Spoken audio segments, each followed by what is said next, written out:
The Wildcat Sports Club CNY Brewfest is coming up January 31st and February 1st at the New York State Fairgrounds. Taste your way through unlimited samples from more than 100 breweries. Now featuring hard ciders, seltzers, craft cocktails, and mocktails too. Grab your tickets now at cnybrewfest.com. Is the Burdick Lexus and Burdick BMW postgame show. That it is. Here we are. Brian Higgins with you. 77-73 Pittsburgh. That was a strange game. Lots to get into today. Phone lines open throughout our hour or so together after this one. 315-437-7644. Call early, call often. We'll get you Adrian Autry's full post-game press conference live as it occurs in a few minutes or so. But welcome in here. I don't even know what to make of that game. That was odd. It just felt odd. The whole thing was odd. Pitt wins at 77-73. It was a game Syracuse led a significant chunk. The total lead time, in fact, was about even. Syracuse led for a little bit more than 19 minutes. Pitt led for a little bit more than 17 minutes. The Orange were shooting well early. That went away late. Eddie Lampkin had quite literally tied for the third best rebounding game in a single game in school history. He had 23 rebounds, tied with, among others, Derek Coleman. But for a 23 rebound game, it also felt completely scattershot. So it's just, I don't know what the heck we were watching for a lot of it. J.J. Starling had a very weird game, 16 points, was in foul trouble in the first half. I thought it was interesting that he got pinned to the bench for the last 11 minutes of the first half. I don't know. I don't know. That was a very weird game. Weird game. Pitt was the better team. I mean, that's for sure. Their guard play and Low's really good, but you look at some late shot clock stuff that happened. Late shot clock fouls given for the amount of rebounds Syracuse got. Syracuse out rebounded Pittsburgh by 17 today, plus 17 on the glass. Second chance points in this game were even. Plus 17 on the glass. Second chance points were even. That's hard to do.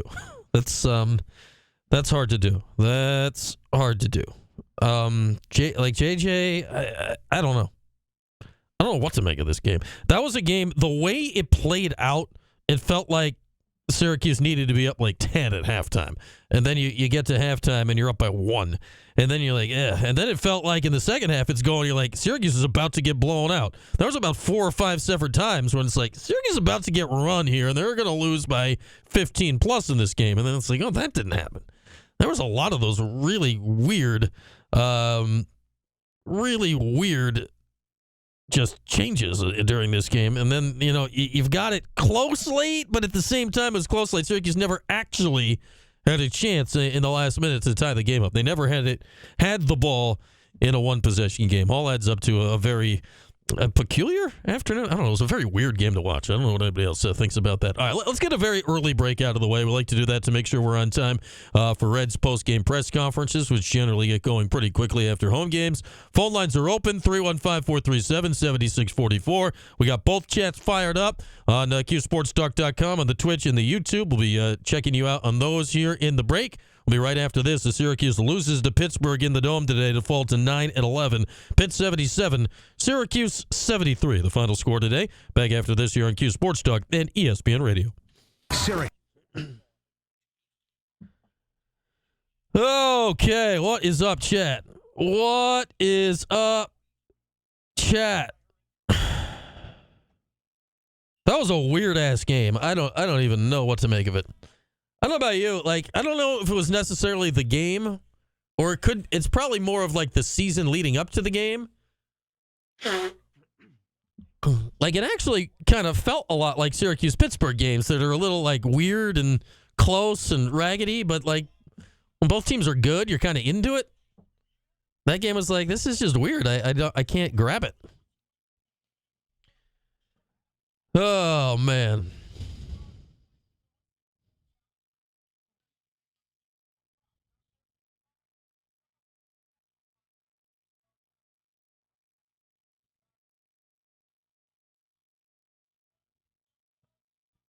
We're going to fire Red because he said something? What did Red say? Why are we firing Red now?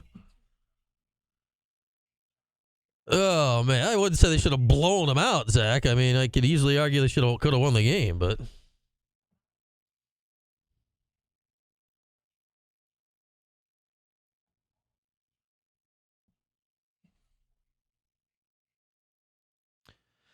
I don't think I would have left JJ parked on the bench for the last 10 minutes of the half with 2.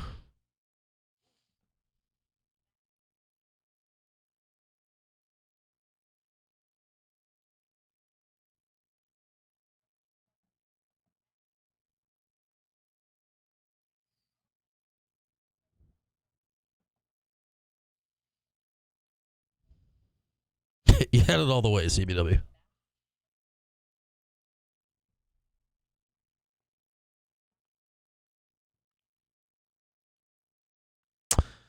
That's a fact, Gavendo.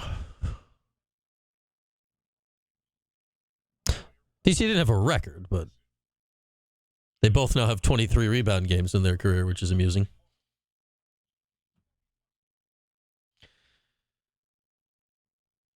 Syracuse shot 32 threes. That is, I realize they made 11 of them, but that's just not. It was a weird choice. Nearly half their shots today were from 3. That's just not how this team is built.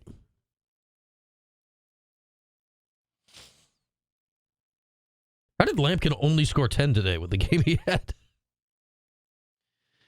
Oh, man.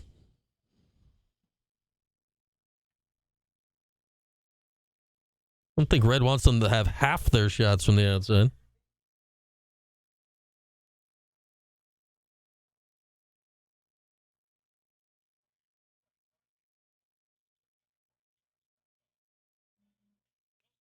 Peter had 10 points, T-Takes.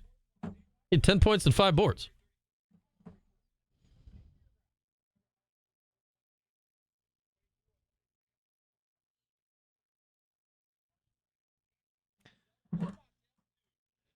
Eddie had 10 points.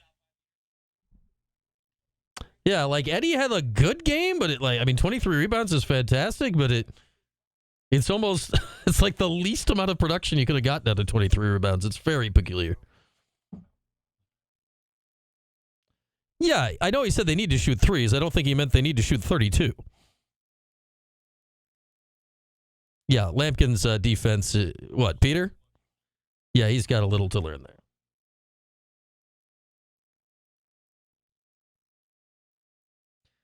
But things like he's playing, like Jair is not doing anything useful right now.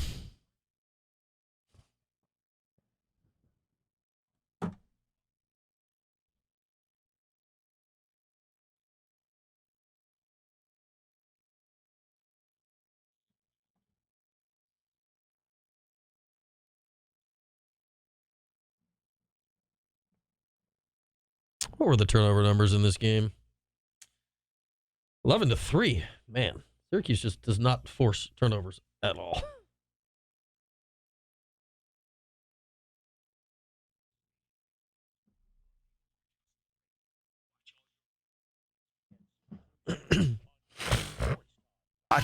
ESPN 97.7 and 100.1. This is the Burdick Lexus and Burdick BMW postgame show. That it is. Back at it with you. Phone lines open, 315-437-7644. Orange lose to Pitt today, 77-73. We'll have the full Red Autry postgame press conference live when it happens, brought to you by RomanoCars.com. Until then, we'll sneak in as many calls as we can. And where are we heading? Oh, we're going to Austin, Texas. How about that? Let's do that. We got Randy from Austin on the line. Hey, Randy, what's up? Hey, my friend. How are you? Very good. So a couple of points for you. I think you mentioned, and I agree, it would have been helpful to have a bigger lead in the first half. And there's a series for me that kind of is emblematic of the first half. So there was a point, Syracuse is up 13-4. I marked this in my head. Moore kind of takes an ill-advised 3, but if it goes in at 16-4, he misses. Pitt hits a 3. It's 13-7. And I know that sounds early in the game, but I thought it was a big swing. You know, you end up even. And then in the second half, you mentioned the second chance points. You're trying to get back in the game. And I swear Pitt had about, 3 or 4 possessions. It took about 40, 50 seconds and it in baskets. So even those rebounding numbers, what did you say? The second chance points are even? Yeah, that's by 17. Yeah, that's what's crazy, Randy. Yeah, the 17-point rebound margin. Second chance points were 16 apiece. That's wild with those rebounding numbers. Well, but that's what happened, right? I think it was about with 5 or 8 minutes left. Pitt had about 3 or 4 30 or 40 seconds. Yep. And finally, I mean, a lot of people like to kill Lampkin around the basket, and I get it. But if he doesn't have 23 rebounds, the game probably isn't as close as it is. Yeah, thank you, Randy from Austin. Yeah, we're going far and wide, Austin, Texas. Lampkin had a weird game. Like, he had 10 points and 23 rebounds. It's a great game. But at the same time, he had 23 rebounds, and many of them near the basket. How do you only have 10 points? It's such a weird, like, the Eddie Lampkin experience is, man, oh man, it's been something this year. He had 23 rebounds. It's tied for the third most in program history in a single game, tied with guys like, Derek Coleman, Danny Shays, Rudy Hackett. Shays and DC also wore 44. Neither here nor there. But somehow only 10 points. Second chance points. The Orange had 20 offensive rebounds, turned it into 16 second chance points. Pitt had 9, turned it into 16. You look at those numbers, it's like, man, it's just kind of crazy. All right, let's get see if we can get another call in here before Red's post-game press conference. We got Tony down in North Carolina. Hey, Tony. Hey, Brian. Hope you're doing well. Just want to, it's getting late in the season here, and watching this team, we keep doing the same thing. Defensive rotation, too much dribbling in the top, not enough movement on the ball. I don't know that there's any kind of semblance of any offensive play at all, other than let's just see what we can get. It seems like it's all pepper out there. I don't know what you think about that, but this has been something that's been troubling about this team. I thought maybe Red would do something different than what we. I say, Tony, your phone's cutting out there a little bit. I think try to call back if you want. Maybe we can get a better connection. I think I'm getting the gist there, though, and it's what we've been talking about all season here. That, like, Syracuse's offense is, people are like, oh, what's the offense they're running? What's this? What's that? I don't know. Like, but you watch the offense, and it's like, the pieces are not meshing together in a meaningful way. Like, people are not cutting off the ball. I believe that's what Tony was trying to say there. It just doesn't look right. Like, screens are being set, but they're not. Are they really being set? Like, they're not freeing anything up. It's just, I don't know what's going on offense a lot of the time. I don't know what's going on offense a lot of the time, and I think we saw that today. I said it, I think I tweeted it out at some point in the first half. So JJ's on the bench, and the lead was still there, but I'm watching it. I'm like, what are we looking at? Like, what is happening right now? Like, okay, they made a shot, but it felt almost more like happenstance than like something reasonable that led to it. I'd say back to Randy's point from Austin, the end of the first half there. I get they kept the lead the whole time. I don't think Red, I don't recall him doing this last year. I don't think Red has been an auto 2 fouls, you're on the bench guy in the first half. Jim Boeheim, that was never his tactic. Like, if you were one of his guys and you had 2 in the first half, like, you'd get to go play some more. I get parking somebody when they get to. There was so much time left in the half with JJ, and then go figure, he picked up his third almost immediately to start the second half. I would have brought JJ back in at some point to see if you could have pressed that advantage a little bit late in the first half.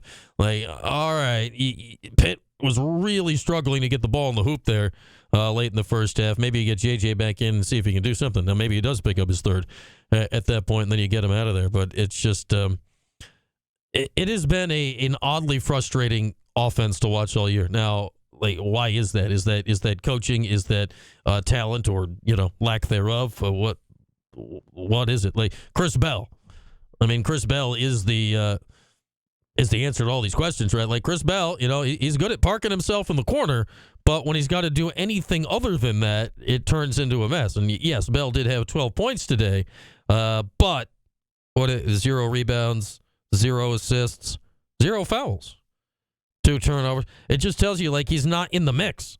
He's standing in the corner. He's not in the mix of what's going on. Was that, in theory, a big 3 late in the game to cut it back down to 2? Yeah, I guess. But what else did you do today? Like, what else did you do today? It's, Chapa to, I think it was Randy's point again, had that crazy double clutch missed 3 early in the game. It's like, what is going on right now? Yeah, he just hit one. But, like, Syracuse made 11 threes today. That's solid. They shot 32. That's a lot. They shot 34% from 3. That's fine. It's just, should this team be shooting 32 threes in a game where you take 67 shots? Half your shots are from 3? It just doesn't make sense. The pieces aren't fitting. We all know that. And here you are against the Pitt team. Now, I thought they'd lose by more. I predicted yesterday a 14-point final margin. It ends up at 4, so okay, great, but just a peculiar game. It just felt weird to watch. And some of these numbers prove it out. Like, the rebounding to second chance point numbers in this game are like, what? How is that? Now, a lot of that, you see, Lampkin, you get multiple rebounds when you're tipping it back up like that, and then it doesn't go in. It's how things can accumulate like that. But the numbers are very, very weird to look at. Syracuse is still a terrible free throw shooting team, 62% today. That has been that seems like it's going to be an uncorrectable issue for the rest of the season. All right, phone lines open, 315-437-7644. We're hanging loose for Reds post-game press conference, which will be brought to you by RomanoCars.com. Like, there's a lot of stuff that stands out today. I mean, certainly when you compare to Clemson on Wednesday. 5 double-figure scores today. Starling, Taylor, Lampkin, Bell, Mastorovich. That's good. Last game you only had 2 and didn't come remotely close to having 3. So you did have a little bit of balance today. But the balance didn't necessarily come. It came because JJ was out of the game there in the first half, right? It didn't necessarily come because there was balance within the context of what you're trying to run. This 23 rebound game and losing by 4, it's still like that is just jumping off the stat sheet is like, well, what? What? First 20 rebound games since Jesse Edwards had a couple of years ago. Guys with rebounding games close to this. Rick Jackson, remember his senior year when all of a sudden I'm like, oh, Rick's dropped a few pounds. He had a 20 rebound game against Detroit early in his senior year back in would have been the late fall of 2010. He had 22 rebounds. 22 rebounds the year before that from Paul Harris. Took 6 overtimes, but he had 22. 23, you're going back to guys like Derek Coleman. Going back to guys like Derek Coleman for that. Dave Bing had a 25 rebound game in Syracuse history. How about that? How about Dave Bing getting it done on the glass? On the glass. It's just the numbers today. And then you look at turnovers. Turnovers killed Syracuse, and they've killed Syracuse all season. It's kind of going the other way now. Syracuse had 11 turnovers today. That's not bad. That's reasonable. Points off turnovers were, where'd it go? 10-4 in favor of Pitt. But Pitt only turned it over 3 times. Syracuse's defense is just, it is such a not aggressive, not in your stuff defensive team. Syracuse just does not force turnovers. Clemson had 7 the other day, 3. Like, you'd turn it over in theory more than 3 times by accident. So you do that, you're not getting free points. It leads to no runouts. And then you're not taking advantage of your offensive rebounds. You turn 20 offensive rebounds into just 16 second chance points. That's just not a great conversion rate over being able to turn that around and get yourself back in the mix. All right, phone line's open, 315-437-7644. Maybe get one more in here before Red. Maybe get one more in here before Red's post-game press conference, which will be coming up shortly. Who do we got next? We got Dave in the Cuse with us next. Hey, Dave. Hey, Brian, very quickly. I'm going to go ahead and disagree with you today. I'm just leaving the game now. Mm-hmm. I actually thought Syracuse got more clean looks from 3 and from outside than they have all year. Okay. I actually thought the offense ran pretty well. I thought they moved it quickly a number of times and got good clean looks that they just didn't make. And you mentioned it yourself. I mean, Eddie Lampkin, 23 rebounds. I think they shoot better from 3 than they do from point-blank range. They miss so many chippies, especially Eddie. I just don't get it. He's such a big body, uses it so well on the rebounding end. The guy just can't get the ball in the basket. No. And it drove me crazy today. It's crazy, right? I mean, he has the ball like 2 inches from the basket, right? And he can't get it over the rim. It's unbelievable. Yeah, like unbelievable. I'm not going to know what it's like to be 6'11", but it's crazy, right? It's crazy to watch it. But you would drop it in the basket, I think, Brian. I'd hope so. Yeah, so I think I got to give a little credit. I thought I saw better offense today, getting us good shots and good looks, and we just needed to shoot 36 or 37% from 3 to win this one. So I give them credit for at least fighting. I didn't expect to win this game anyway. But in the end, it makes their free throws. They make a couple big shots. and we are pathetic from the foul line. Yeah, it's not good. I do give you, I agree with you there, Dave. The fight was there. Like, this was not a lack of effort game. This wasn't any of some of that stuff we've talked about earlier in the season. Like, they were there. Like, they played hard. I mean, it was a very competitive game. But yeah, I do wonder if this team is capable of those 37-38% 3-point shooting games. That would be the difference there. That is the one question I have with these threes. Because you're right, some of the looks were good. It's just like, man, it's not a good shooting team. Yeah, I feel it. And again, once again, our defense is never going to be good, especially underneath. At least we did not allow second chance points too much, but there's just no resistance on shots close to the basket, and that's another thing that just turns my stomach this year. But we'll hang with them. All right, Dave. Thanks as always for the call, Dave. In the Cuse there, we're still awaiting on Red Autry's post-game press conference, which presumably will be. We're taking a little moment here. It's stretching out here a little bit, a little longer wait for Red after a home game than we're used to at this point. But phone lines remain open at 315-437-7644. Final score today, Pittsburgh 77 and Syracuse 73. Yeah, the 3-point shots today, 11 of 32. I'd say to Dave's point, there were some clean looks. I mean, Chris Bell, he ends up going 4 for 9, which is reasonable. His first 2 looks of the game, he got a clean one from the left corner and a clean one from the right wing and just missed them both. And missed, like, you're not going to make them all, but those are like Bell's money spots, and he missed them both. Like in the games where last year, in the games where Chris has come out, like the couple of games last year where he came out like sizzling early, those 8 3-pointer games that he had, those are threes that he makes with his eyes closed, hands tied behind his back. But this year, he made 4 tonight, but he's just not.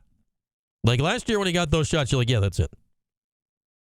Keep it moving. That's it. This year, it's like, you don't know. Last year was a surprise when it wouldn't go. This year, it's a surprise the other day. This year, it's a surprise the other day. All right, so what do we got going on? We got Red? Not yet? Red? No Red? Where is Adrian Autry? We'll have his full press conference coming up for you momentarily here on this game. I still say, I look at the end of the first half of this game. And much as we have of late, we'll look at it later. Red's at the podium right now. Here's Adrian Autry's presser after the game today. Made them, we didn't, and that was the difference in the game. You could look at all the stat sheets, this, that. You know, it came down to us not getting the rebounds when we needed to get them. And, we had a couple opportunities. We had a lot of opportunities around the basket today that we didn't cash in, or, we came up empty. But I thought we did enough, battled enough in certain parts. But, when it came down to it, we didn't make the plays that needed to be made, and that was on the defensive end. Bottom line, we didn't get the rebounds. We got them to miss a couple. We didn't get the rebounds that we needed to get, and it was very frustrating because it's something that you work on a lot. Spend a lot of time doing it, and then to lose games, because of that, that's very frustrating. So, we got to continually push and get ready for these next 2 games out west and get prepared for that. Any questions? Were there any particular plays that we talked about you made stick out there? It was when they took the lead, and obviously a couple of times where the lead was still 3 points or 2 points, they got 4 or 5. I think it was like 4 or 5 extra rebounds, a 3 put back. It was just that little stretch of the game. I wish I could remember it offhand right now, but obviously, after the game, you're trying to gather your thoughts. But I think anyone that watched the game knows what you're talking about. It was a moment in there, where we just couldn't get the rebound. It was, Jair got beat for 1. Chris Bell got beat for 1. A couple other guys got beat for 1. I think JJ got beat for 1. And I thought that was the difference in the game. Adrian, you talked about rebounds. They had 31 as a team. Eddie had 23 by himself. Just what you can say at least about his play in the West. Eddie played well. As far as he went after it, but I think Eddie will tell you, a lot of those rebounds was because of missed shots that he was around the basket, from the offensive end. But I thought Eddie, played well. He always rebounds. That's what he does. But it's just really kind of right now when you play like that to kind of find, a lot of positives or anything positive after a game like this. In the first half, you kind of contained low and get. How were they able to kind of in the second half get rolling a little bit? I thought he made some plays. I thought Lowe started making more plays, getting off the ball at the end, the second half, and they got some easy. Not easy, but they made some plays where they got some layups, where they went through our tag, went through our box, got a couple of layups, and I thought that was a difference for him. I thought he got off the ball a little bit more in this second half than in the first half. I thought, we did a good job of making him pick the ball up and then getting back. Is there a common theme with those are two great guards, Trent Kepler and the same thing, Chase Hunter, is there a common theme with how these guards are able to attack you guys this year? No, I think at the end of the day, they're good guards, and it's not just us. You follow these guys. The next 3 or 4 games, they all average 17, 18 points. But if they're good players, top of the league players, you just talked about, pretty much, all conference guys. So they tough. It's tough. So, you game plan for them. You try to make them work. You try to make them do other things. But they're good enough players. They'll figure it out after a while, and then, we have to adjust. You got shot at the season at 32 3-pointers. What did you think of just how many shots? I didn't, again, I probably thought, I didn't think we took any bad ones. I thought, the right guy shot him. I think, Jair probably could have pulled 1 or 2 back down, but for the most part, they were open looks. We just, we didn't cash in. I thought Lucas had good open looks. Elijah made 2 today. Chris made some. Again, I don't have a problem with the looks that we got. And to be honest with you, when I think about this right now, offense is the last thing that, to me, was the reason for this game. I thought it came down to the rebounding piece. But how do you think your team handled JJ too early? I thought we did a good job. I thought JC came in and, we kept it close. We went into halftime with the lead. If the lead or down one, and then we went in with the lead. So I thought we did a good job of kind of weathering that storm to get them back into the second half. So I was very pleased with that because obviously he's the key to a lot of stuff that we do. So, and I thought that took him out of rhythm, being able to have to sit that long. But I thought our guys, JC and those guys came in and did a good job to get us to halftime. How would you describe what you want Jair to do offense? What are the spot shots? You want him in the paint more? Is there a game flow? Generally, what do you want him to do? Jair is a guy that I think obviously has the ability to make some shots. He had been shooting the ball. He shot the ball well from 3, and I think teams are kind of letting him shoot. So, I thought he made a couple. I think, the balance for him is to be able to mix it up, with the shot and get down low. I thought today he was pretty much on the perimeter. When he got down there, I think they dug one out. So he didn't have a lot of success, and we need him to be successful down there. They did a good job of making him get off the ball, when we got it in there. But overall, Jair is a guy that can, he can make a couple of threes, and then we need to score inside. Coach, you mentioned toughness a couple of times. Can you talk about how that kind of eats at your core, maybe both as a player and as a coach, what you want to see in your team? I think every coach, and when you talk about toughness, it's certain parts of the game that, you have to make certain plays. And, today I think we just didn't make those plays. And, I use that word. That's the word that I use. But, these guys, they battled. Pittsburgh's a good team. They play physical. I thought we matched their physicality. I thought we did all that stuff. I just thought, that those moments in the game where, I call the toughness moments where we talk about choices, are we going to make that box out? Are we going to, make that extra step to get the ball, whatever it may be. Today we didn't make those. We didn't get to those, and that was the difference in the game. Coach, 22 minutes for Peter Nestorius tonight. What did you see from him from a growth standpoint? Highly efficient shooting. I thought Peter gave us, a little bit more bounce, kind of filling in. I didn't know Jair was kind of, trying to behind himself. I thought he gave us more. He's a good decision maker, so we try to get him the ball every now and then, especially when him and JJ in that two-man game, and try to, play, on the back end of that. So he gave us that. Peters, again, he's a guy that gives you all he has. He's a role player that relishes his role, and he just plays hard, knows how to play winning basketball. This team was pressing from the start. Was there anything that changed throughout based on the fact that they were in your face avoiding the court? No, I thought, again, we typically, I like for teams to press. I think we got one shot off their press. Typically, we try to be more aggressive and try to get the ball ahead. I don't know if we didn't really do a good job of that today. We got it into the middle a couple of times. Jair pulled it back out, but we want to attack. That's what we talked about. But I don't think the press bothered us at all. But I like to try to cash in on those when teams do press us. You have 45 second half points on 58% shooting. What were your thoughts on the defensive effort? I thought they they attacked the paint. I thought a lot of their stuff came in the paint. Low, he got in there, and those, and then on the outside, they made a couple of shots, but they made plays. Low really made plays. Stringing our defense out, putting us in rotation. So I thought they got a lot of drives to the paint and got in there. But I thought overall, we knew Pittsburgh would play a better first half, to hold them to 32 points.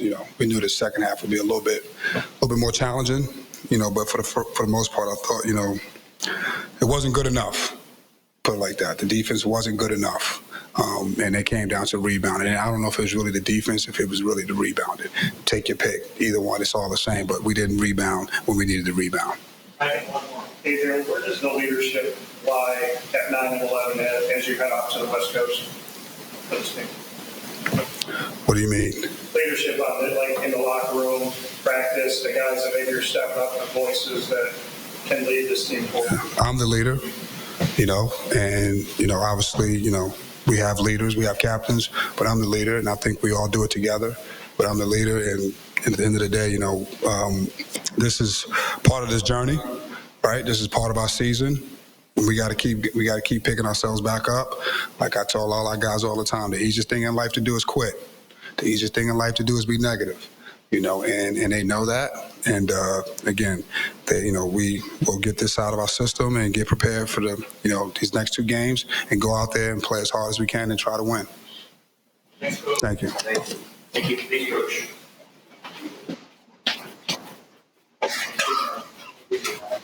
Cars.com. All right, let's get a break in. We're overdue. Phone lines open, 315-437-7644. Pat, hang on. You're next. You can line up after Pat when we come back after this. Orange lose to Pitt by 4 on this Saturday at Cuse Sports Talk and ESPN Radio.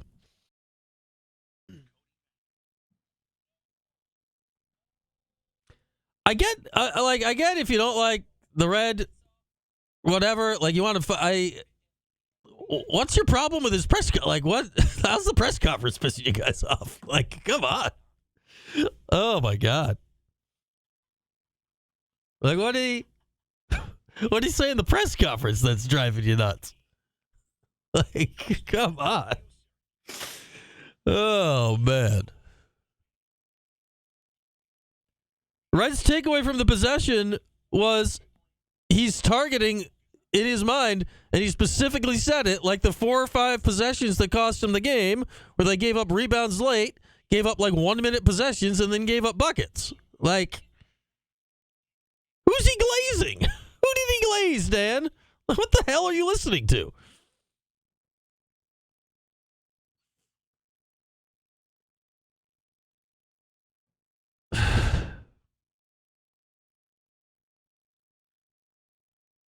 Yeah, he was talking about the plays late that Pitt made and Syracuse did not that decided the game. I'm the Glazer in chief? Sure, LA Orange.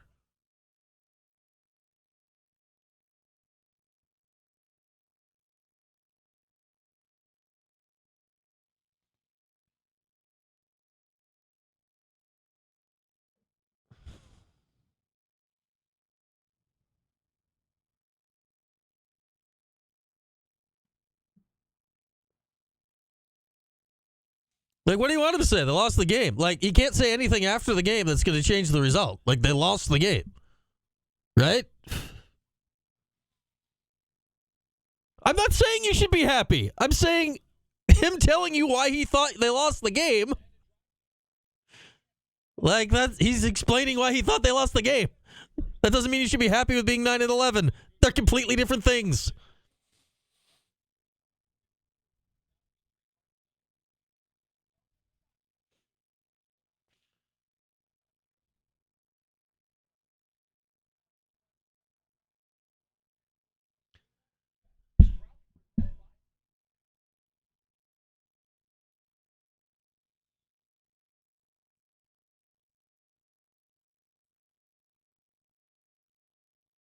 Yeah, would Jim Boeheim, Jim Boeheim would have a very different post-game press conference, yep. But if it was after the same game that just happened, like, are you feeling better? It would be more entertaining. Like, Boeheim gave better press conferences. Like, I don't know what to do. But, like, yeah, sucks to lose. This is not fun.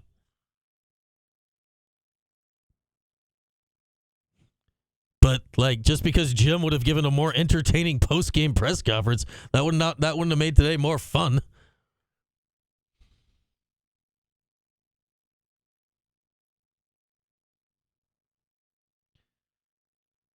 Oh, man.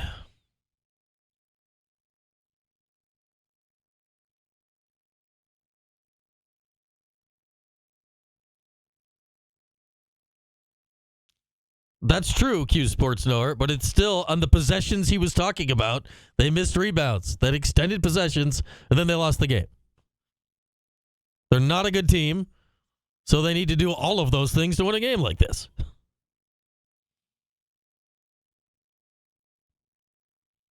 Maybe Marquette has sausage money, Dan. I have no idea, Supercat. I don't understand what his deal's been the last month or so. I was excited about him the first couple games.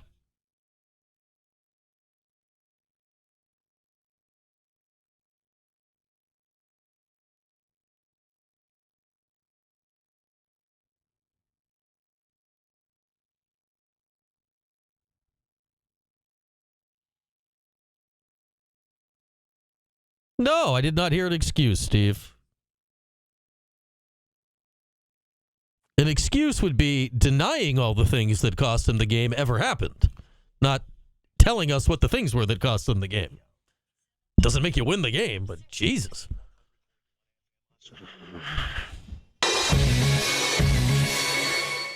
This is the Burdick Lexus and Burdick BMW postgame show. Oh, man, the chat is making me want to leap off a bridge. Anyway, phone lines open, 315-437-7644, 77-73. Pitt today in the Dome, as the Orange just can't figure out a way down the stretch in this one against the Panthers. Let's go back to the phones. Pat's been hanging on hold for a while. Hey, Pat. I had a take, but now I want to get your take on the chat. I don't think I've ever heard you say that. What's got you turned over here? Not only is Red the worst coach of all time, but now apparently the post-game press conference has compounded issues because he's making excuses or something. I don't know. It's just you can't just explain why they lost the game. You have to then resign and maybe shove a samurai sword through your stomach in order to make anyone happy around here. I just think there's so many different factors that have led to the frustration that everybody has. You know, anybody who's involved, whether you're a casual fan, a diehard fan, fan who doesn't know it's game time, you know, whatever the case may be.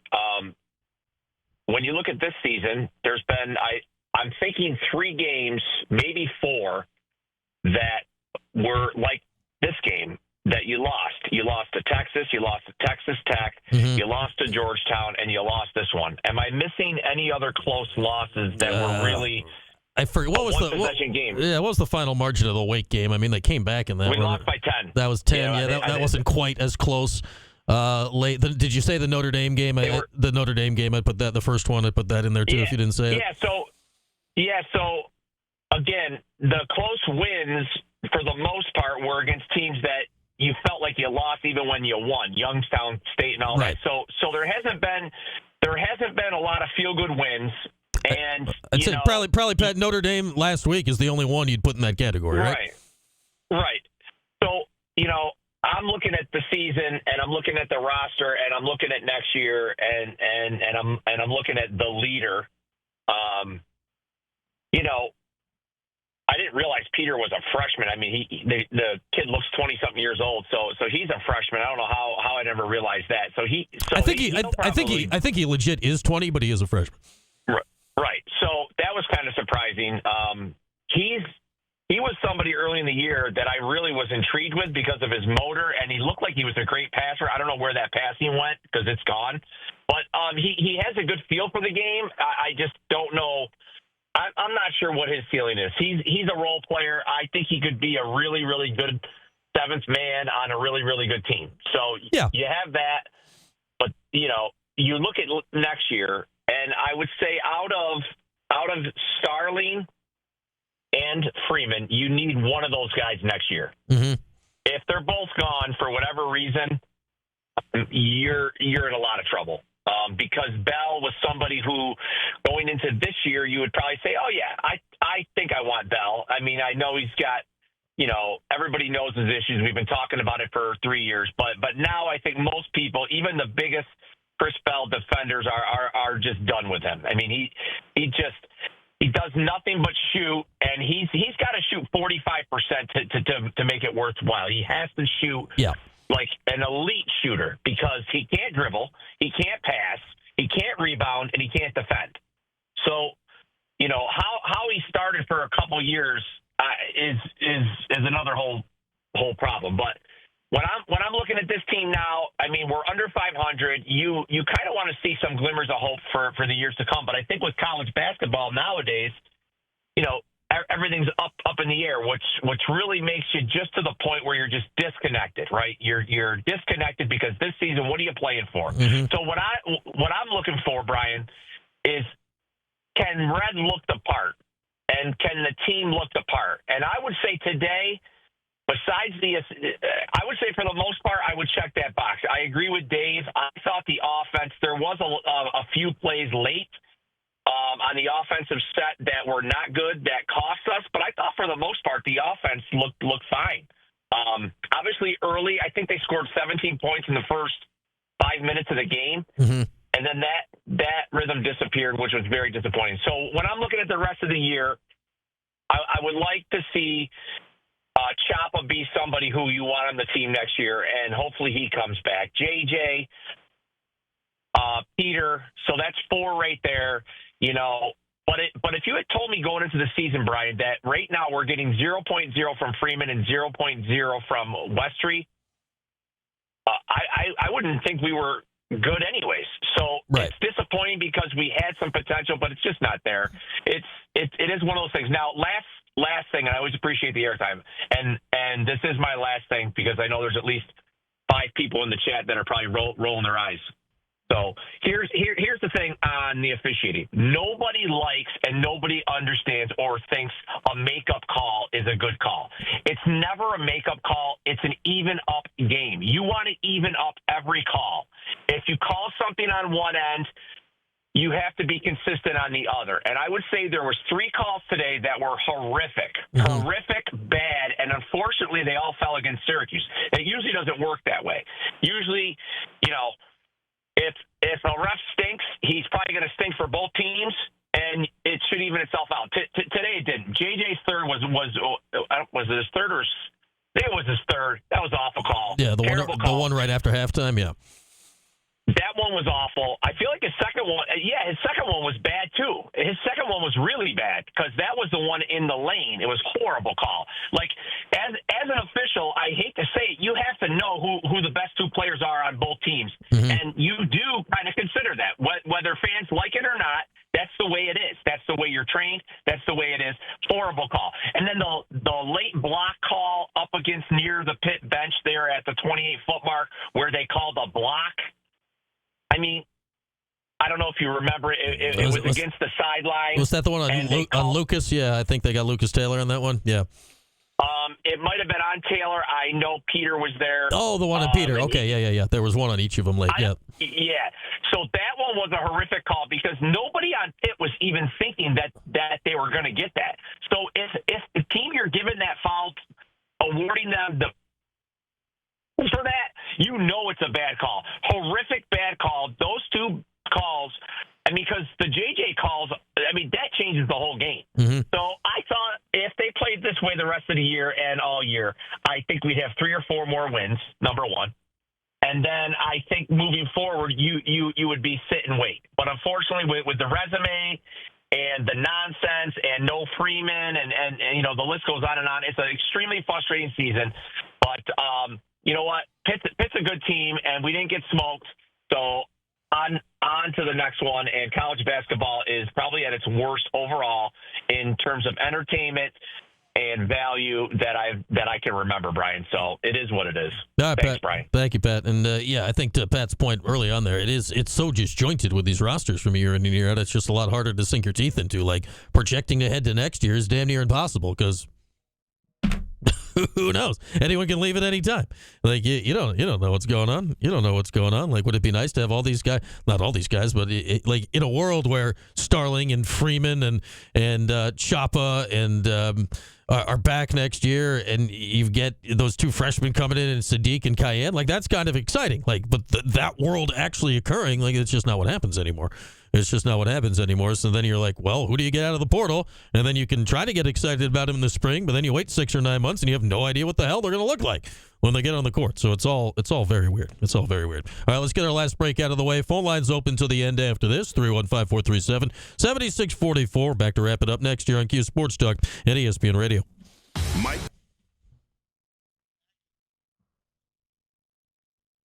I'm going to guess Marquette probably has more NIL than we realize. I don't know.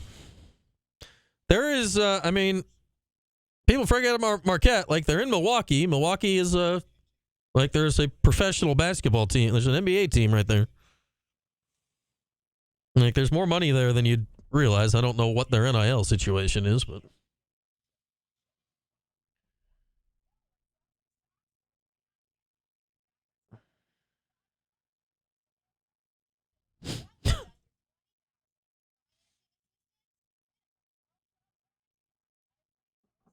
Retaining players is building a culture. That is, yeah, it would be good to have some of the right guys back anyway.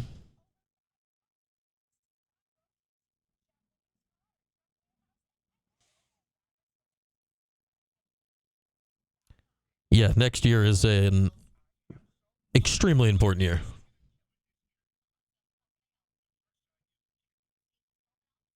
Captain Lou Albano in the chat. Wow.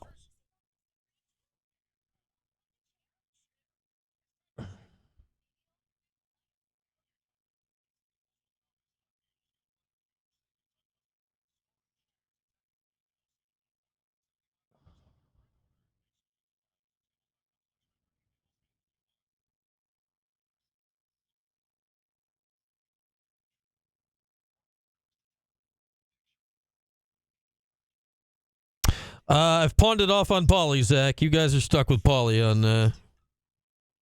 on Wednesday. Yeah, I can't pawn that part off for me either. The question is, will I actually stay up to watch the game live? That just feels like murderous on Wednesday, or should I just tape it? Tape it. Should I just watch the replay in the morning? There's the question. That's what Paulie claims.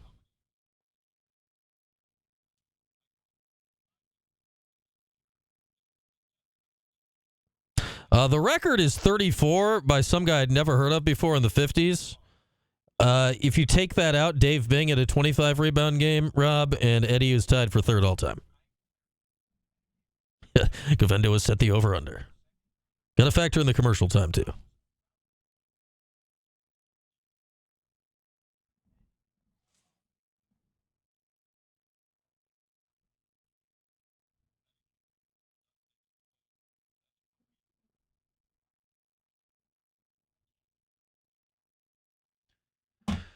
Oh, man, this season is testing us all. They play Stanford at 11 o'clock on Wednesday, 8 p.m. Pacific, and they play Cal at 10 o'clock next Saturday, 7 p.m. Pacific. Pac-12 After Dark.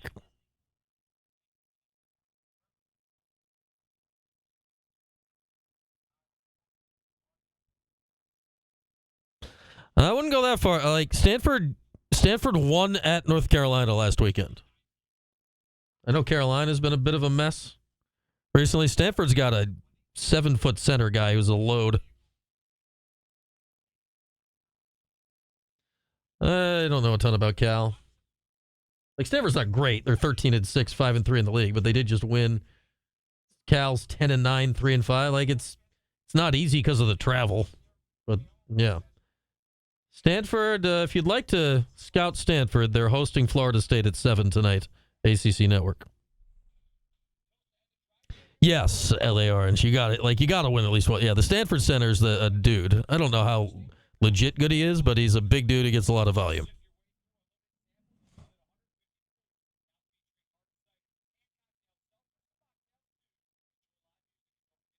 Yeah, nobody's really doing well going west.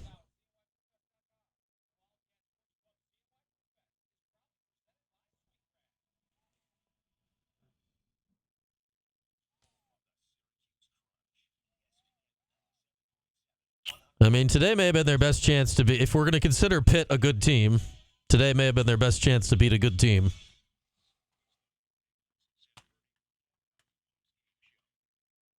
All right, last licks here on the post-game show. Phones available, 315-437-7644. Let's go back to the line. Syracuse loses today to Pitt by 4. We got Vito in Liverpool with us. Hey, Vito, what's up, man? Hey, it's been a busy season for me. I haven't really been there to call in, Brian, but I've been there as a fan. I've been to the games. Flew out to Boston like I do every year. I thought that game in particular, they turned it around. I think they sort of turned it around. It looked promising, but they've reverted back to the poor offensive play. I think today they out-rebounded Pitt, right? It looked like they out-rebounded them in the end. Out-rebounded by 17, in fact, actually. Yeah, they crushed them in the overall rebounds. Yep. So they crushed them, and they still lost the game, which to me is an indictment on the three-point shooting and the defense, but you could say overall shooting. But it's amazing, you got guys like Cuffin, you hear that they hit all their threes in practice. He comes in, has a key wide-open three that he misses. There's just so many. If you go throughout the season and look at key three-pointers that were missed, it's just unbelievable. I mean, I've seen people at the YMCA hit more or better consistency than these guys playing Division I basketball. So just to me, you can point out a lot of things this year, but the three-point shooting has been so disappointing. Just so many open looks that they miss, and it just begs the question, like, how are you such a bad shooter at this level? But the other thing is, I think this shows how good Judah Mintz was for this team, and I think that without him last year, he would have been on the hot seat for 2 years now. I think Mintz saved him last year, and it shows how important that point guard position was to Autry's success. If obviously Mintz wasn't coming back, but if he did, I think you're looking at a 15-win team right now. That's how important he was. I know that he blew several games and was sort of erratic at the end of quite a few games, Mintz. But overall, coaches had a game plan for him. They had a focus on him, which would have left a lot. Someone like Lampkin would have feasted if you had Mintz as a point guard, and it just shows how bad Carlos is. But we'll see. My opinion is I don't think Autry's cut out for this. I don't think that he's a good coach. I said last year they need to open it up nationally, and a lot of fans feel that way. When you pigeonhole or you're closed-minded and you're just like, oh, we're gonna keep it in the program. I just don't think that works. One last thing I want to say is I think this whole thing with Coleman trolling Lampkin is funny. Who wanted 44 for Lampkin? Was it, I'm not necessarily asking you, Brian, but did they offer him that, or did Lampkin want it? I mean, he's always worn numbers with fours. Like he wore 4 at TCU and he wore 44 last year at Colorado. So I think I don't know this for a fact, Vito. I think he likes the number 4. Obviously, Chris Bell's wearing 4 this year, so my guess is he wanted it. I don't think it's like he wanted it because it's like, oh, it's an homage to Syracuse. But yeah, I mean, he's always worn jerseys with the number 4 involved. Yeah, all I'm saying is, I mean, that was huge for them to open that jersey back up, and I don't blame Coleman. If you know, you got to get it to someone who's going to average 20 and 10 a game, not this. So whatever, man. We'll wait till next year, but I don't think Autry should be coming back. But we all know he is. So. Vito, yeah, I mean, Red's. I'd say that's it. Red will be back next year, barring something crazy. But yeah, and it'll be key to see how they address that point guard spot again. There goes Vito. I said this the other day. I'll wrap up on this thought. Like, okay, Lampkin was clearly the biggest NIL portal investment of the offseason, and he's been fine, right?